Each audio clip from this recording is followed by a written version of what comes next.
Vamos al texto de Éxodo 1, versículo 8, hasta el capítulo 2, versículo 10. Voy a leerlo de la traducción Dios habla hoy. Más tarde hubo un nuevo rey en Egipto que no había conocido a José y que le dijo a su pueblo: miren, el pueblo israelita es más numeroso y más poderoso que nosotros. Así que debemos tramar algo para impedir que sigan aumentando, porque puede ser que en caso de guerra se pongan de parte de nuestros enemigos para pelear contra nosotros y se vayan de este país. Por eso los egipcios pusieron capataces encargados de someter a los israelitas a trabajos muy duros. Les hicieron construir las ciudades de Pitón y Ramsés, que el faraón, rey de Egipto, usaba para almacenar provisiones. Pero mientras más los maltrataban, más aumentaban. Así que los egipcios les tenían mucho miedo. Los egipcios esclavizaron cruelmente a los israelitas. Les amargaron la vida sometiéndolos al rudo trabajo de preparar lodo y hacer adobes y de atender a todos los trabajos del campo. En todo esto los israelitas eran tratados con crueldad. Además, el rey de Egipto habló con Cifra y Púa, que eran parteras de las hebreas, y les dijo: cuando atiendan a las hebreas en sus partos, fíjense en el sexo del recién nacido. Si es niña, déjenla vivir. Si es niño, mátenlo. Sin embargo, las parteras tuvieron temor de Dios y no hicieron lo que el rey de Egipto les había ordenado, sino que dejaron vivir a los niños. Entonces el rey de Egipto las mandó a llamar y les dijo: ¿por qué han dejado vivir a los niños? Porque las mujeres hebreas no son como las egipcias, contestaron ellas. Al contrario, son más robustas y dan a luz antes de que nosotros lleguemos a atenderlas. De manera, el pueblo israelita siguió creciendo en número y cada vez se hacía más poderoso.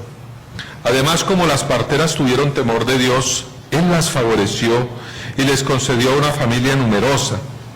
El faraón, por su parte, ordenó a todo su pueblo: echen al río a todos los niños hebreos que nazcan, pero a las niñas déjenlas vivir.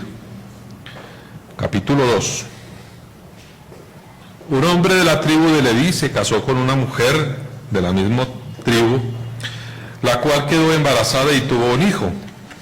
Al ver ella que el niño era hermoso, lo escondió durante 3 meses, pero no pudiendo tenerlo escondido por más tiempo, tomó un canastillo de junco, le tapó todas las rendijas con asfalto natural y brea para que no le entrara el agua, y luego puso al niño dentro del canastillo y lo dejó entre los juncos a la orilla del río Nilo. Además le dijo a una hermana del niño que se quedara a cierta distancia y que estuviera al tanto de lo que pasara con él.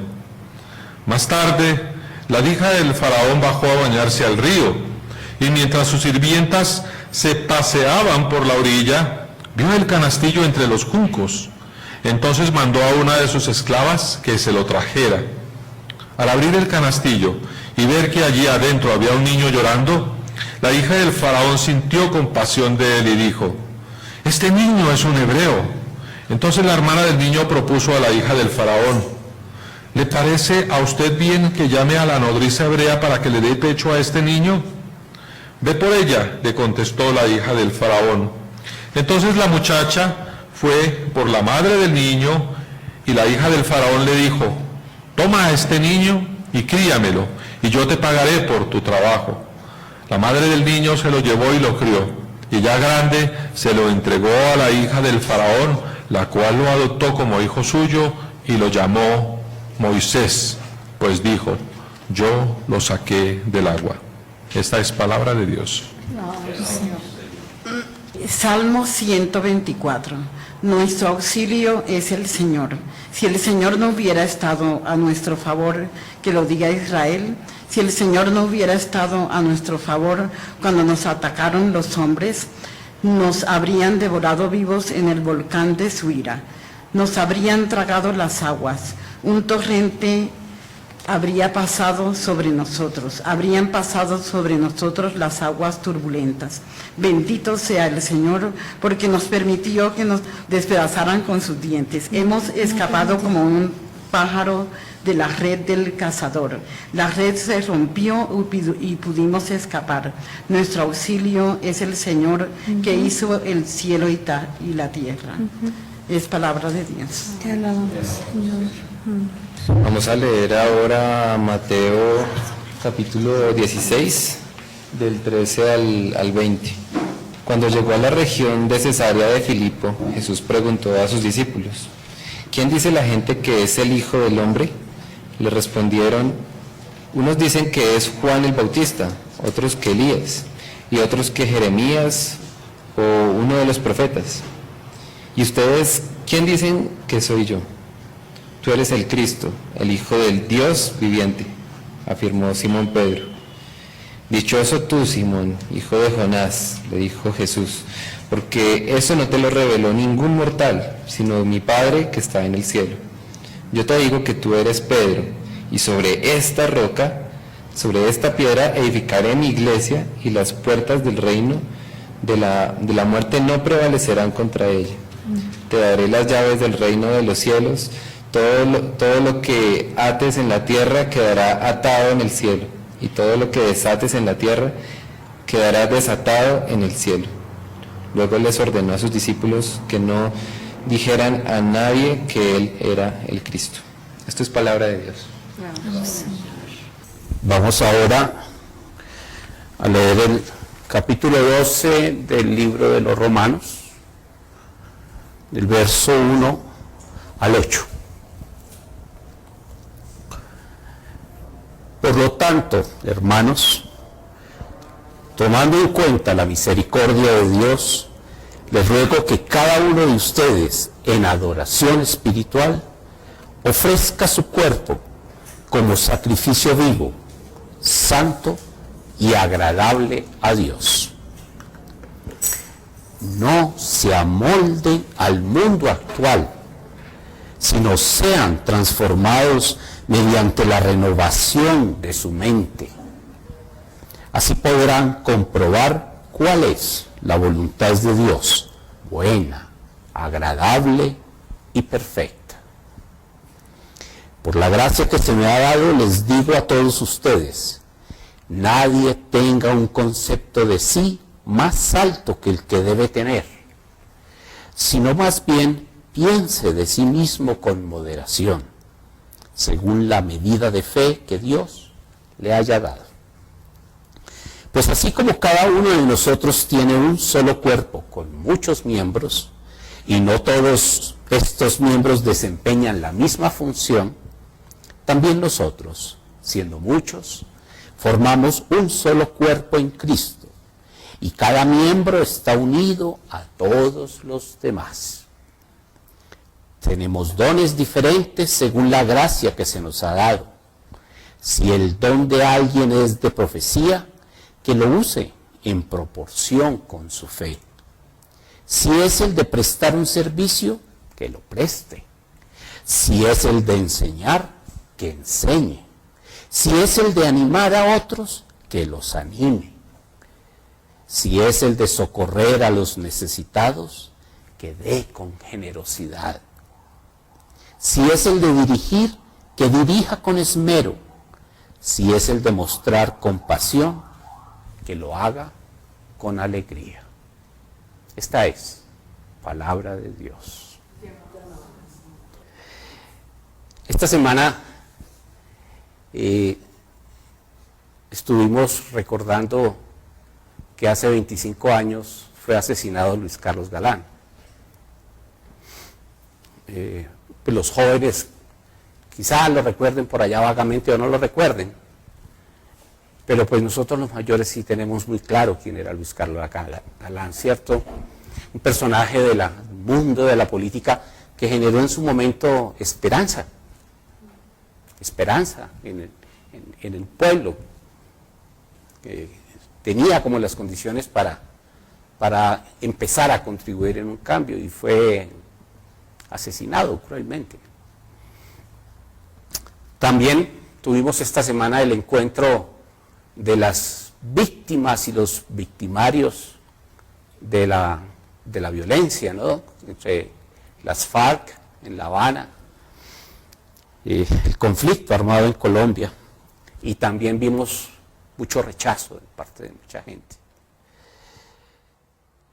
Hemos encontrado en los medios de comunicación unas palabras delirantes, por ejemplo, de la Contralora General de la República, expresándose del Fiscal General de la Nación, diciendo que él, si pudiera, la asesinaría.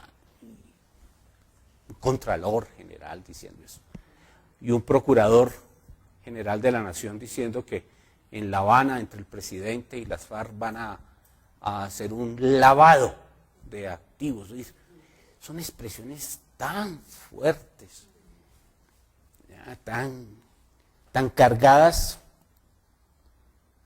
Todas estas cosas, lo de Galán, un acto cruel, el maltrato verbal, el maltrato físico en las familias, en los asesinatos, en los atracos, tanto resentimiento en estos personajes que se expresan, como esta señora María Fernanda Cabal, que se expresó tan feamente por las personas que estaban allá en La Habana. Tanta ambición desmedida, tanto egoísmo, mejor dicho, tanta maldad. Y cuando uno ve todas esas cosas en perspectiva, pues a uno como que no le queda más que decir, hola, realmente estamos lejos de Dios. Estamos lejos de Dios.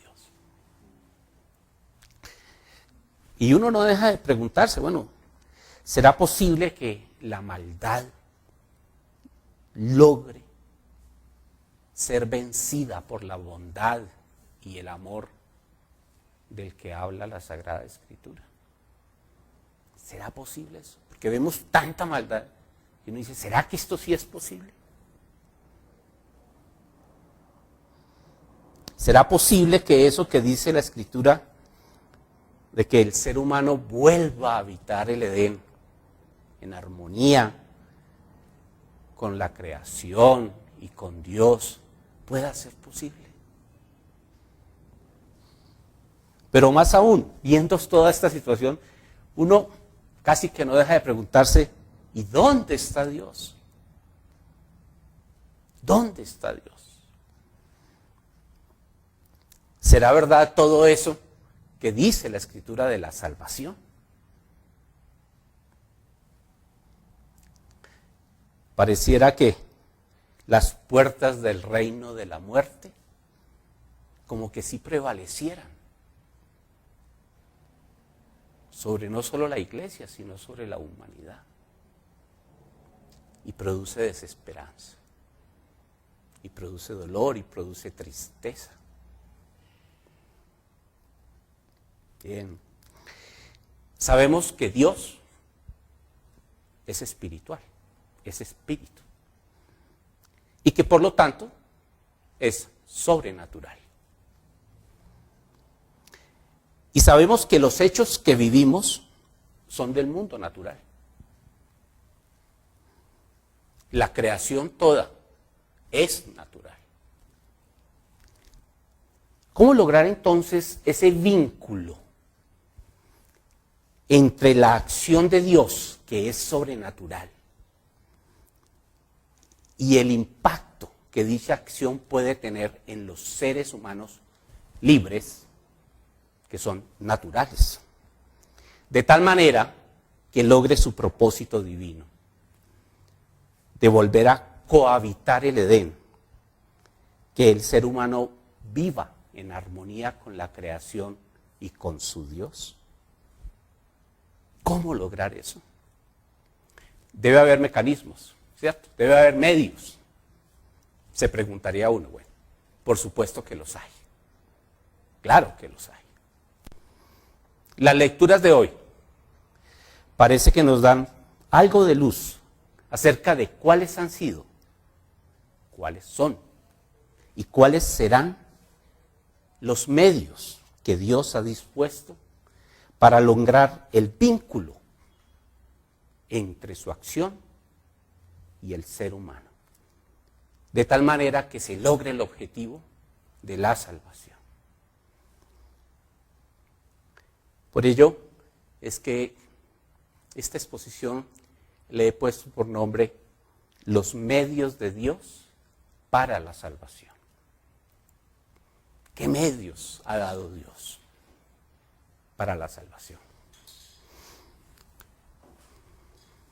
Bueno, como estamos hablando de hechos en el mundo natural, apenas es normal que los principales medios sean personas o grupos de personas que se mueven en ese mundo natural. Aquí en estas 4 lecturas encontramos entonces 4 personas quienes hablan o de quienes se habla directamente como protagonistas centrales en el acontecer de la Sagrada Escritura. Pero también se deja ver que hay grupos de personas que contribuyen en la realización de las acciones que Dios ha dispuesto mediante esos protagonistas, todas ellas encaminadas a que se pueda llevar a cabo el llamado plan de salvación. Veamos el primero de ellos. Es Moisés.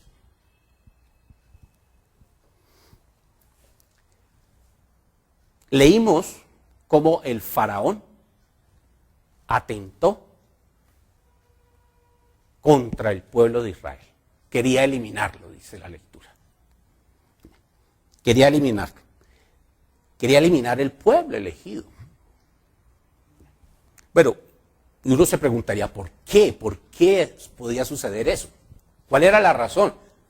Dice en el texto que el faraón mencionó que era que estaban creciendo mucho y que de pronto se podían aliar con sus enemigos.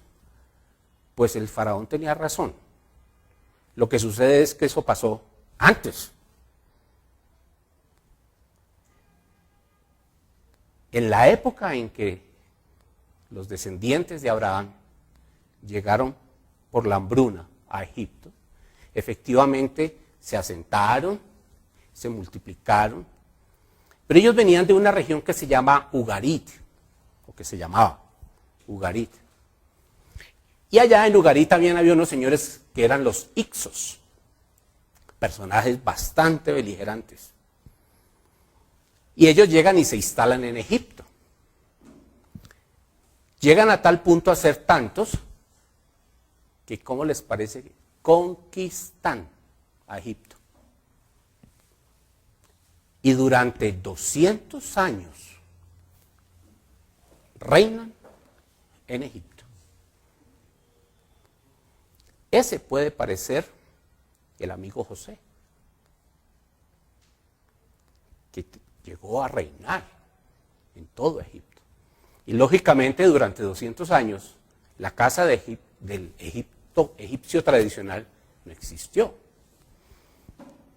Luego los egipcios se organizan, han sido un imperio muy importante en la antigüedad y logran sacar a los Ixos. ¿Y qué hace uno cuando tiene un enemigo que lo ha oprimido y logra liberarse y lo conquista? ¿Qué hace? Pues lo esclaviza. Lo esclaviza. Y eso fue lo que sucedió con la gente de Israel. Y fueron esclavizados durante 200 años. Oprimidos, sí, claro. Pero es que habían sido sus enemigos. Entonces, históricamente, uno puede entender ese fenómeno. E históricamente uno puede entender por qué en un momento determinado un pueblo termina considerando enemigo y quiere eliminar a su enemigo. Pero resulta que ese pueblo es un pueblo especial. Su gran patriarca ha recibido una promesa. Y entonces, algo tiene que suceder.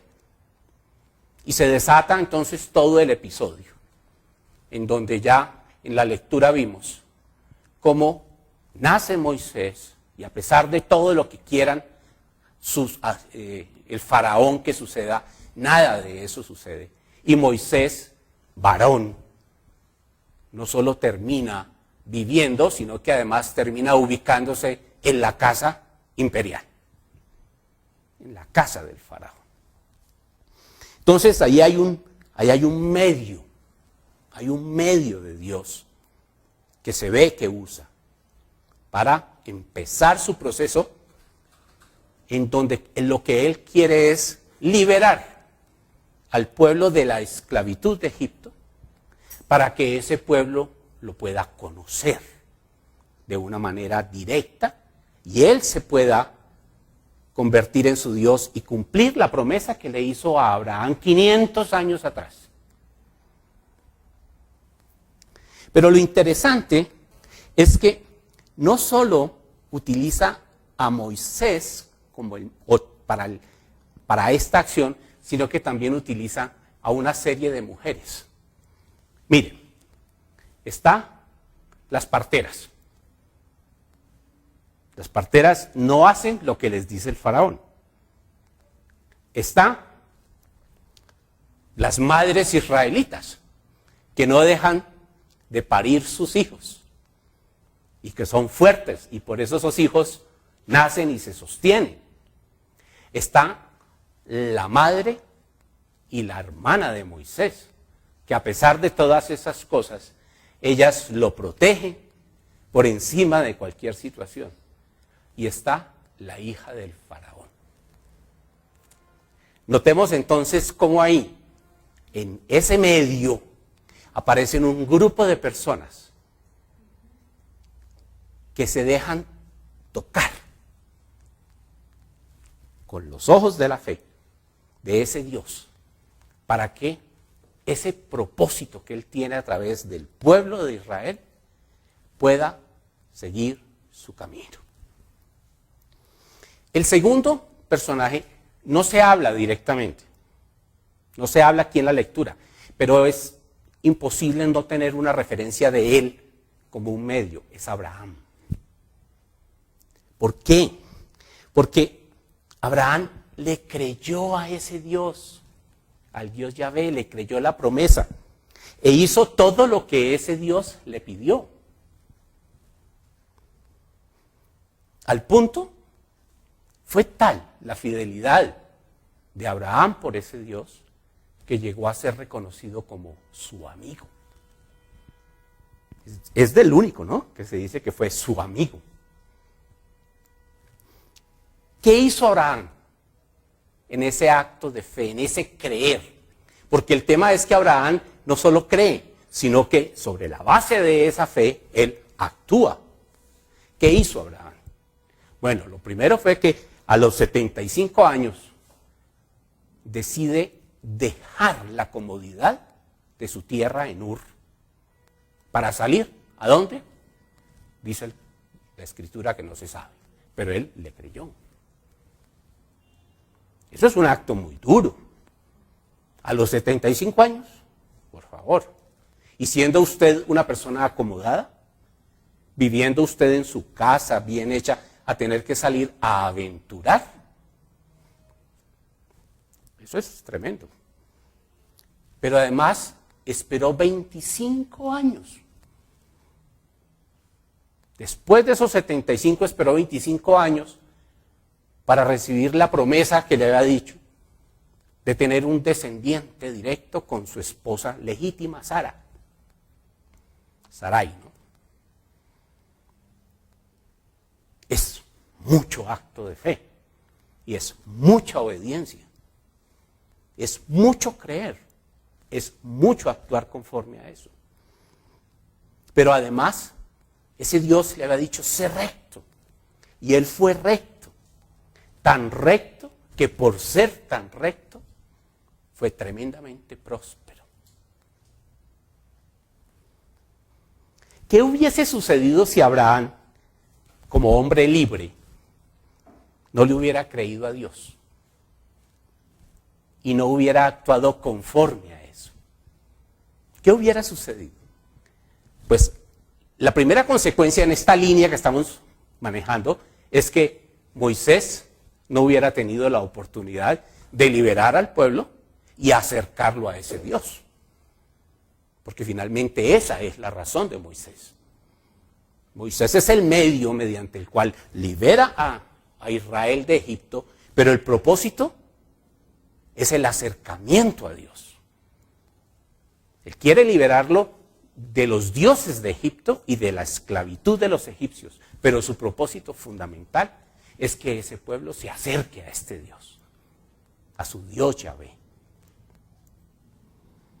Y allí está el medio, porque Dios necesita a ese pueblo para llevar a cabo el cumplimiento de la promesa que le hace a Abraham, que su pueblo será abundante como las estrellas y que serán sus sacerdotes.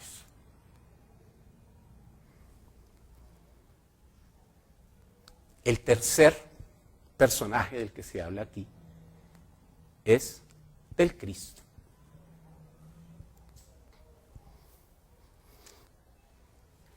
Para nosotros es muy corriente escuchar la palabra Cristo, ¿cierto? Cristo, porque no, aprendimos esa palabra, Cristo. Sabemos que Cristo es la expresión griega que en hebreo significa Mesías. Pero más que Mesías, en hebreo significa ungido.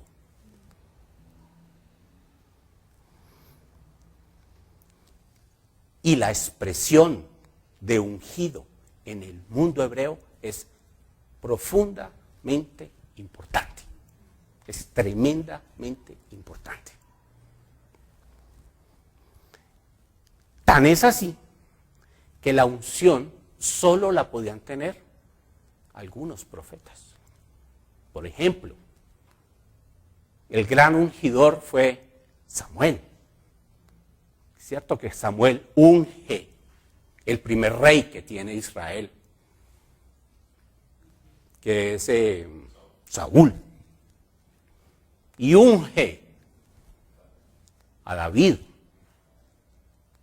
Y la unción se vuelve fundamental, porque es la representación de que Dios le ha dado un poder especial a ese profeta, y donde ese profeta o a quien ese profeta unja, él recibe todo el poder de Dios. Por eso en el mundo hebreo a David se le reconoce como el Hijo de Dios.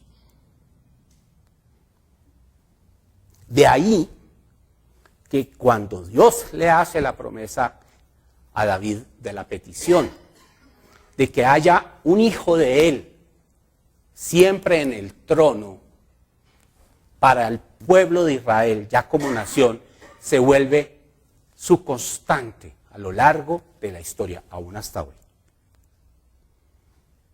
Aún hasta hoy. Por eso es que en el mundo sacerdotal, aún hoy en día, cuando es ordenado un sacerdote, como lo fue ordenado nuestro pastor Alfonso, los que estuvimos en su ordenación, recordamos que el obispo puso sus manos sobre él. Es la representación de la unción. Es mantener viva esa tradición, que era muy importante, fundamental. No es lo mismo entonces aquel que ha recibido la unción de aquel que no la ha recibido. Allá hay una diferencia. y es bien relevante. Esa unción entonces va del profeta a quien él elija, quien va a ser su descendente en la labor de ser profeta. Es la acción que hace el profeta hacia el rey y hacia la descendencia del rey. Y es la acción que busca a través de la unción de la restauración de Israel ya con el paso de los siglos. Por lo tanto, hablar entonces del ungido es hablar de alguien que viene directamente de Dios, que tiene el mandato de Dios, que tiene el poder de Dios. Y eso es fundamental en el mundo judío. A partir de Salomón, la historia a los ojos de Israel muestra como pareciera, como si Dios se hubiera alejado del pueblo. Recordemos que viene David, consolida el reino y Salomón lo vuelve grande. Pero después de Salomón empiezan las divisiones, empiezan las rencillas, los rencores, todo ese tipo de cosas y el pueblo empieza a decaer, a decaer, a decaer. Y la forma como el pueblo lo ve es como si Dios los hubiera abandonado.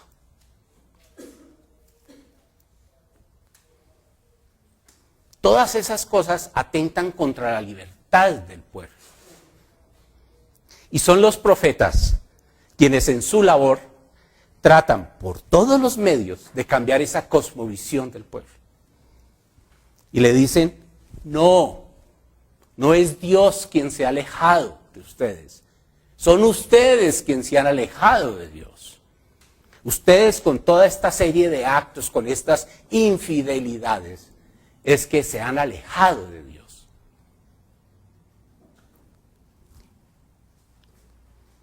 Para ellos, por esa razón, el profeta Elías es uno de sus grandes, porque hace unos actos poderosísimos que dejan la evidencia clara de que es un profeta que tiene una unción especial, al punto que llegan a creer que Elías volverá. Que Elías volverá. Y que vendrá a ungir al nuevo rey. Aquel que va a restaurar el pueblo de Israel. Pero ello no solo no sucede, sino que además 300 años después de Elías, el problema llega a su clímax. Cuando los babilonios arrasan con Jerusalén. Matan a su gente, acaban con las familias y los que quedan vivos los llevan al exilio y acaban con el templo. Entonces, toda la estructura que soportaba a Israel como nación, como pueblo elegido, queda en el piso. No tienen tierra, que fue la promesa que le hizo Abraham. La descendencia se ha perdido, que fue la otra promesa. Y ya Dios no está en el templo, porque no hay templo, que era la tercera promesa. Para ellos desaparece su identidad como pueblo elegido. Y es allí en donde el profeta Jeremías cumple un papel muy importante. Porque Jeremías no solo reconoce la gran debilidad, lo anticipa, lo advierte, pero además Jeremías llega a considerar que lo mejor que le puede pasar al pueblo de Israel es que se lo lleven los babilonios y acaben con la condición en la cual han llegado, para que haya como una depuración. Es tremendo ese profeta, tremendo, pero es un profeta que además de decir eso, él es el profeta de la esperanza. Es el profeta que le dice al pueblo ya en el exilio, le dicen, pero este Dios que ha llegado a hacer esto, es un Dios de misericordia. Este es un Dios que también perdona y es un Dios que no olvida su promesa. Y va a volver a restaurar, pero un nuevo Israel. Pero para que eso suceda, se necesita que ustedes se arrepientan.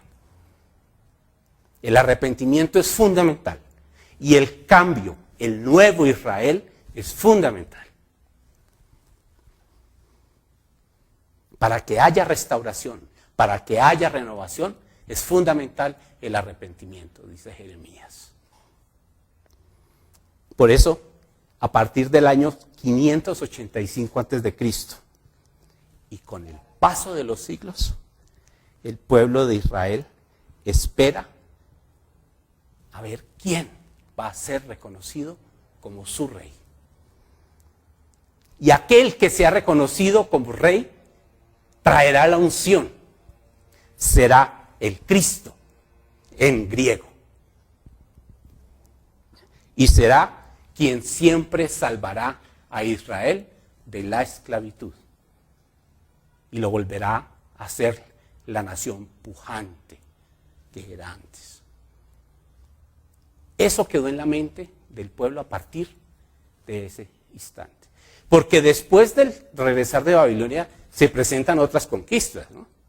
Después viene Alejandro con toda la helenización, después vienen los macabeos tratando de reaccionar contra eso, y finalmente vienen los romanos. Todos ellos son dueños de Israel. Y Israel solo espera su ungido para volverlo rey y que restaure como nación. Libre. Bueno, cuando Jesús habla de la podredumbre en lo que se ha convertido el establecimiento de Judá. Y dice, por lo tanto, que es necesario que haya un arrepentimiento, que hay una buena nueva, que plantea que el reino de Dios ha llegado con esa buena nueva. Y además muestra el poder de sanar enfermos, que es la evidencia en esa cosmovisión judía del perdón de los pecados. Pues es natural que muchos de los que lo escuchan lo comparen con Elías o con Jeremías. Es natural, porque él muestra cosas como las de Elías y esperaban a Elías. Muestran cosas y habla cosas de las que hablaba Jeremías. Por eso es natural que algunos dijeran, no, usted es Elías, no, usted es Jeremías. Otros más cercanos decían, usted es Juan el Bautista, que ya había muerto. Pero Simón, el hijo de Jonás, quien lo ha conocido. Recuerden que la palabra conocer en hebreo es diferente al griego. Es decir, quien ha convivido con él a lo largo de casi 3 años, tiene claro que él, quien se reconoce como el Hijo del Hombre del libro de Daniel, no es ninguno de los dos o de los tres, no es ni Juan el Bautista, ni Elías, ni Jeremías. Él es el Cristo, el ungido. Pero no solo es el Cristo, es el Hijo del Dios viviente. Por supuesto que Jesús tiene tan claro todo eso, que por eso le dice, oye, eso no es un tema natural. Eso no lo has dicho porque tú eres muy sabio. Es el Espíritu de Dios quien te lo ha inspirado. No es natural que uno crea. Ubiquémonos en ese momento, en esa región, en esa época. No es natural que un predicador itinerante sea reconocido en esa cosmovisión judía como el que va a restaurar la grandeza de Israel. No, eso está por encima del conocimiento humano. Pero Pedro lo dice porque Pedro logra entender, y en esa época era lo normal, que los hijos fueran reconocidos como hijos al hacer lo mismo que hacían sus padres. Jesús hace lo que el Padre dijo, lo que el Padre dice, y al hacerlo es natural que sea reconocido como el Hijo, porque hace, y solo Él lo hace, no lo hace nadie más. Si el Padre, ese Dios Padre dice haga esto, y ese personaje Jesús lo hace, pues lo natural es que lo reconozcan como el Hijo, porque solo el Hijo hace lo que el Padre dice.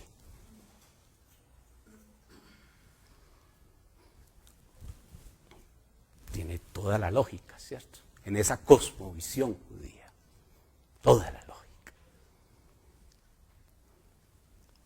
Y Jesús, al escuchar eso, llega y le dice, Simón, que era el nombre judío, Simón, tú eres Pedro. Bueno, en el texto original no es tanto que le diga Pedro, le dice Petra, que significa piedra.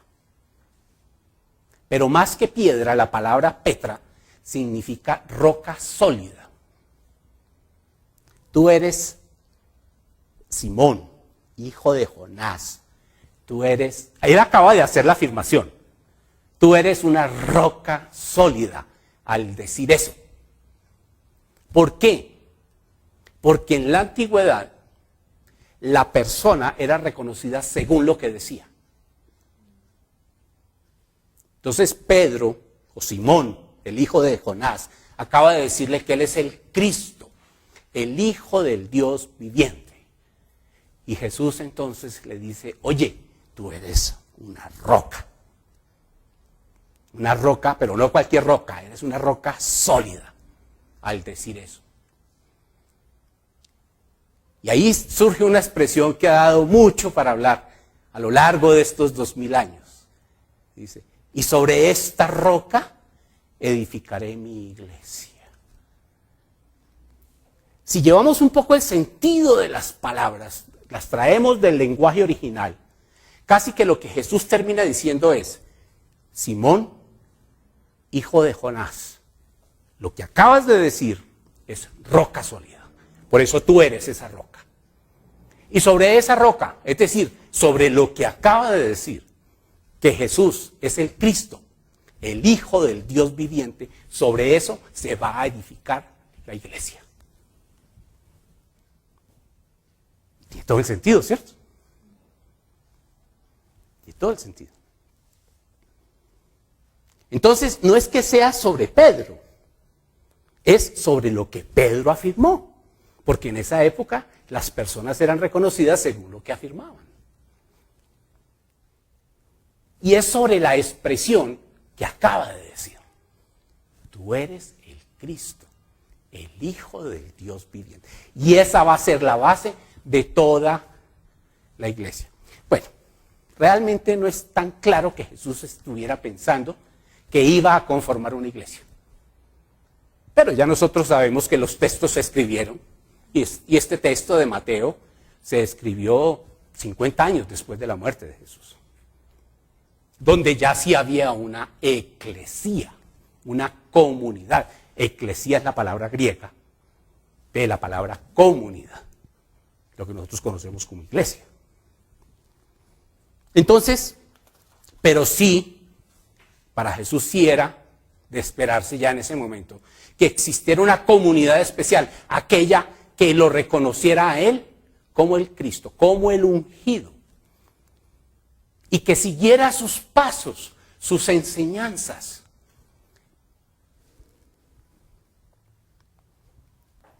Si los que llegan a reconocer esta expresión la siguen y la creen, dice Jesús, sobre esos, nunca el reino de los muertos prevalecerá. Nunca.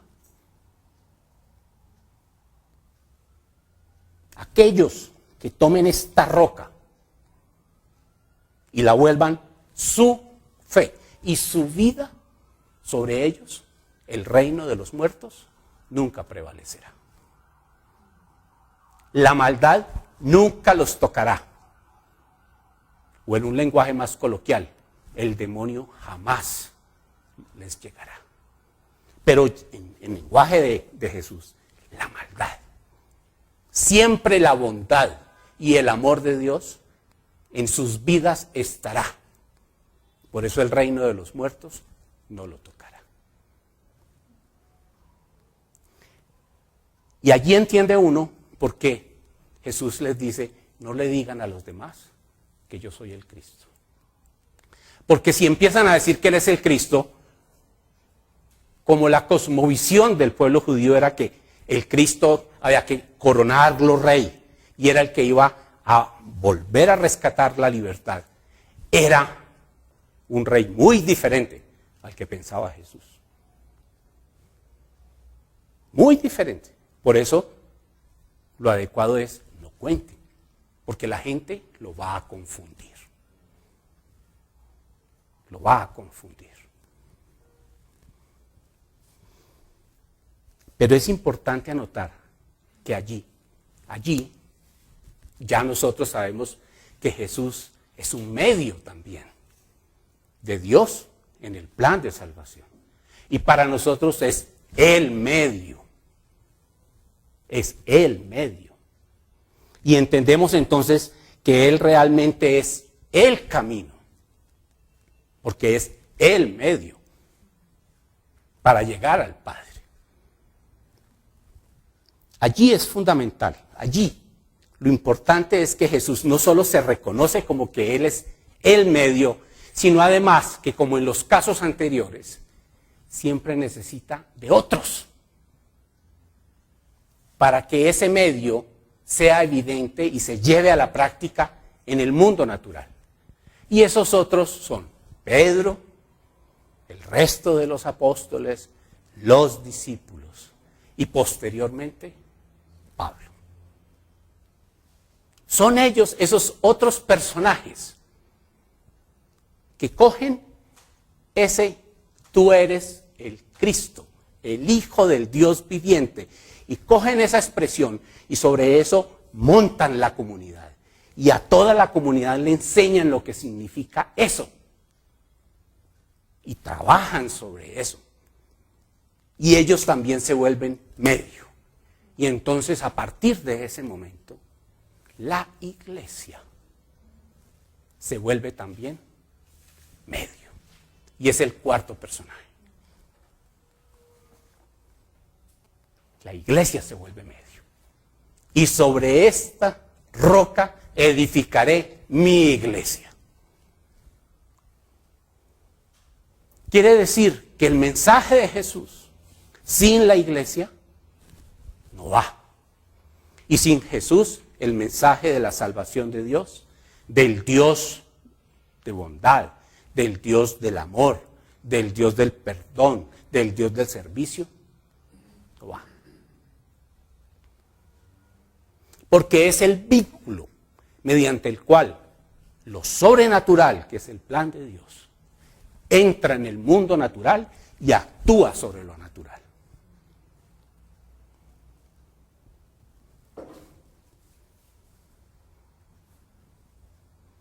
Entonces es en la iglesia, en la eclesía, en la comunidad, donde aquella que cree esta palabra, además de escucharla, debe vivirla, debe ponerla en práctica.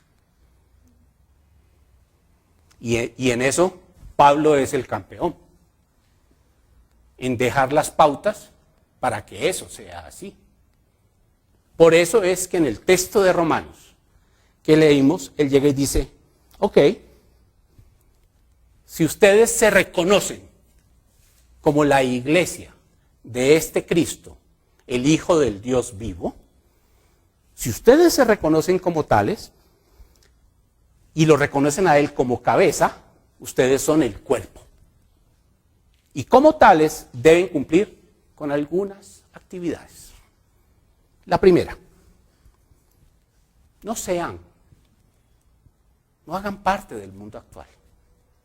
Dice Él, cambien su mente, cambien su cosmovisión, cámbienla. Y si ustedes hacen eso, van a lograr comprender cuál es la voluntad de Dios,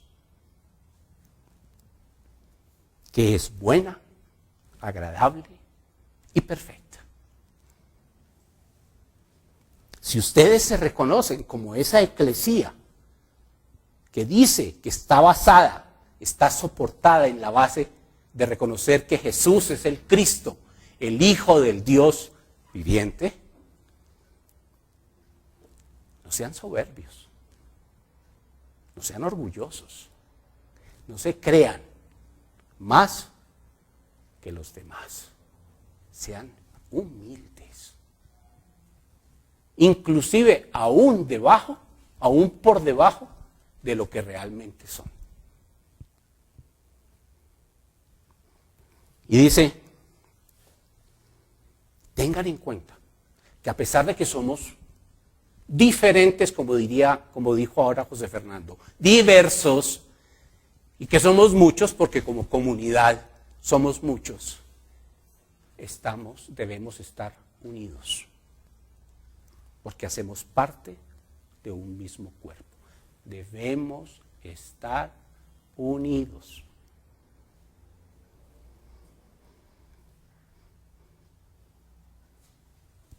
Y al ser muchos y estar unidos, pero ser diversos, tenemos la realidad de tener diferentes dones. Y esos dones debemos ponerlos al servicio de esa eclesía.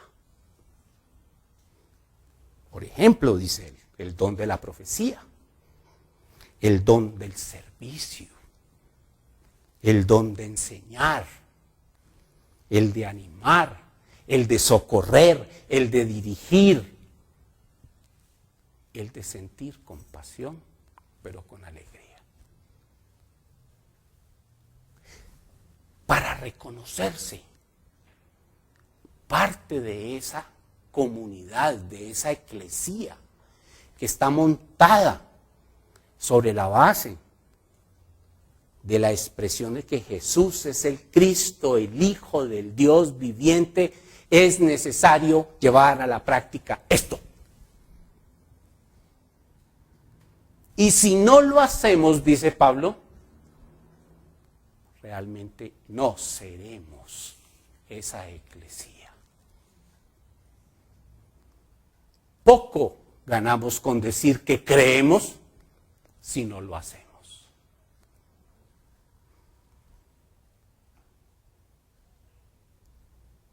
Es hermoso ver cómo las lecturas quedaron articuladas y encontramos cómo realmente Dios usa medios, diferentes medios, para a lo largo de la historia de la humanidad plantearle a esa humanidad una salvación que le permita al ser humano reconvenir de la maldad que se ha apoderado de sus vidas y tener la posibilidad de volver a habitar con Él el Edén, en armonía con los demás, con la creación, con el Dios mismo. Sí hay mecanismos, sí hay medios, pero debemos ponerlos en práctica. Por supuesto, necesitamos la acción del Espíritu de Dios para que eso se presente. La acción de Dios, que es sobrenatural, se vuelve plan de salvación cuando las personas que lo conocen o reconocen creen y hacen en eventos naturales lo que ese Dios les ha encomendado.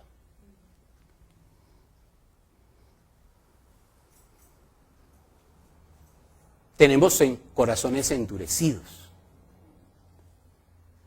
Nos preocupa más lo que entra por nuestra boca que lo que sale de nuestros corazones. Parecemos sepulcros blanqueados. Por fuera damos la sensación de limpios y por dentro estamos podridos. No somos capaces de perdonar, de servir, de compartir generosamente. No tenemos amor en nuestro corazón. Necesitamos de eso. Necesitamos de eso para que el plan de salvación se lleve a cabo. No podemos dejar en manos de Dios la salvación, porque Él ya puso su parte. Y la puso en diferentes momentos, aún a través del sacrificio de Jesús. Es ahora a nosotros, a la eclesía, a la comunidad, a los creyentes, los que nos corresponde poner eso en práctica. Y solo allí, porque realmente nos hemos vuelto, no, yo creo, yo hago, yo me salvo, y el resto allá ellos. Eso no dice el texto. El texto dice que somos un solo cuerpo y que debemos estar unidos.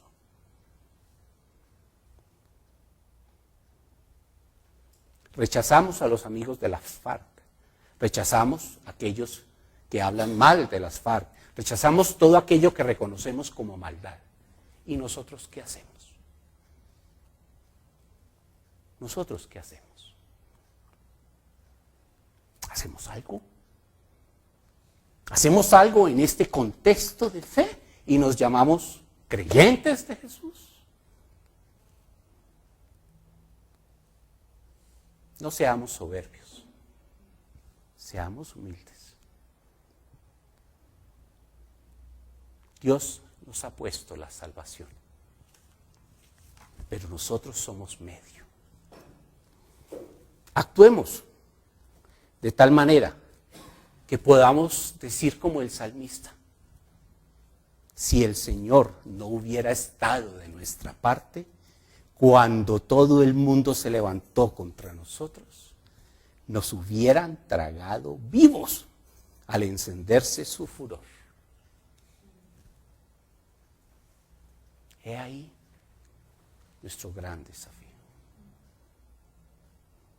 Oramos. Padre, cada día me maravillo más de tu palabra. Buena, agradable, perfecta. Gracias por ella, Señor. Y solo nos queda más que implorar tu misericordia para que tu Santo Espíritu actúe en nosotros y nosotros, como seres libres, nos dispongamos a hacer de nuestra vida la roca, que significa Jesús, tu ungido, tu Hijo.